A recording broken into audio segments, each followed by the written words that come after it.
नमस्ते, म यति बेला आइपुगेको छु पोखराको औद्योगिक क्षेत्रको माछापुच्छ्रे मेटल उद्योगमा र म यहाँ आउनुको कारण चाहिँ मेरा प्रिय कवि समीप बैरागीलाई भेटघाट गर्नको लागि यहाँ आइपुगेको हुँ।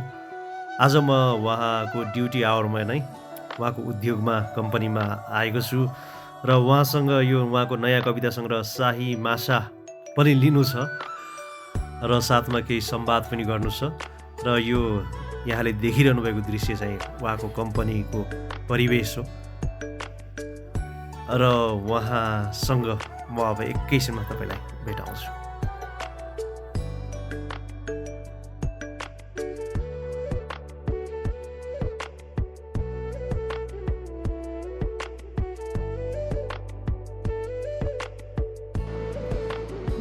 नमस्ते। यति बेला चाहिँ म यो पोखराको औद्योगिक क्षेत्रमा छु र औद्योगिक क्षेत्रमा मैले यहाँनिर कम्पनीमा काम गर्दा गर्दै यो एउटा रियल कविलाई भेटेको छु जो चाहिँ यो कम्पनीमा काम गर्नुहुन्छ।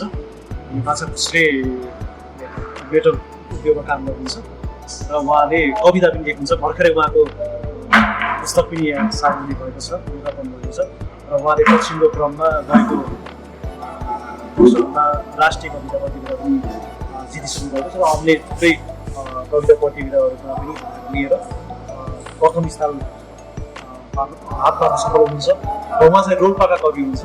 आज उहाँसँग एउटा संयोगको भेट हो। नमस्कार, स्वागत छ। आराम हुन्छ? तपाईँलाई आज यहाँ काम गर्ने सबै घटाइयो एकदम राम्रो चल्दैछ सर। काम अरू सबै भन्छन् तपाईँ एउटा तपाईँलाई मात्रै रियल कवि भन्नु मन लाग्यो तपाईँले।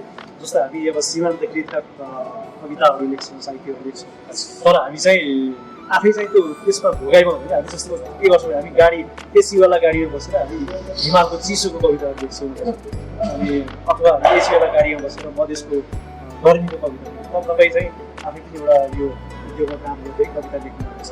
तपाईँले यो कविता लेख्ने प्रेरणा कहाँबाट हुन्छ? कविता लेख्ने भोगाइ कसैले अब दुःख पीडा सङ्घर्ष यिनीहरू पनि मलाई प्रेरणा भयो। जब अब कहिलेकाहीँ अब सोसल मिडियामा फर्कियो विरोध यिनीहरूबाट चाहिँ मैले अब यसलाई सिर्जना मार्फत कविता मार्फत तपाईँको यो काव्यिक चेत चाहिँ कहाँबाट विकास भयो? तपाईँ त एउटा युद्ध क्षेत्र काव्यिक क्षेत्र अब सानै उमेरमा चाहिँ थाहा पाउँछ। खासमा स्कुल पढ्दाखेरि पञ्च क्लास गर्दाखेरि चाहिँ त्यो मगर खान भाषामा फर्स्ट एक दिन चाहिँ रेडियो नेपाल क्षेत्रीय प्रसारण केन्द्र वीरेन्द्रनगर क्षेत्रीय त्यो कार्यक्रममा हामीले चाहिँ 1 रुपियाँको खाममा चाहिँ 2 रुपियाँको टिकट काटेर पठाउँथ्यौँ। त्यो कविता हुन्थ्यो कि भन्ने त्यो थाहा हुन्थ्यो। त्यो चाहिँ त्यो रेडियोमा आउँदाखेरि गोलो भएर सुन्थ्यो कि रेडियोलाई बिचमा राख्यो। सबैको घर घरमा रेडियो किन सुन्दैथ्यो त्यसमा। अनि जसको घरमा चाहिँ ठुलो रेडियो छ त्यहाँ जाने रेडियोलाई चाहिँ बिचमा राख्ने अनि गोलो भएर चाहिँ सुन्थ्यो। त्यस बेला चाहिँ बहुत आनन्द लाग्यो। त्यस बेलादेखि चाहिँ अब कविताको चाहिँ काव्यको चाहिँ अलिकति आयो। पछि अब युद्धमा गएपछि त्यस बेला लेख्थ्यो। अनि त्यो युद्धकालीन अवस्थामा तपाईँ कति वर्ष हुनुहुन्थ्यो त्यति बेला? 1645 सालको जन्म हो। म चाहिँ 7-8 वर्ष उमेर जन्मको सुरु भयो भनेपछि अब सानै उमेरबाट यो अब त्यस बेला हाम्रो नेपाली बाल सङ्गठन भन्थ्यो। अब के भन्थ्यो अब सानै तपाईँ सङ्गठनमा हिँड्नु भएको होइन? हजुर। कति वर्ष हिँड्नुभएको? 5-6 वर्ष त चाहिँ घरै छोड्यो।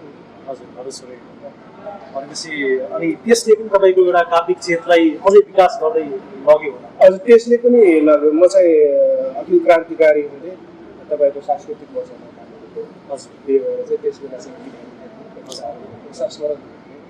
हजुर त्यो सांस्कृतिक विभागको चाहिँ खुसी लागेको छ। तपाईँ भर्खर मात्रै एउटा नयाँ कविता सङ्ग्रह पनि आएको छ, यसबारेमा भनिदिनु। मैले अहिले भर्खरै चाहिँ काठमाडौँमा विकसन गरेर यहाँ आएको छु।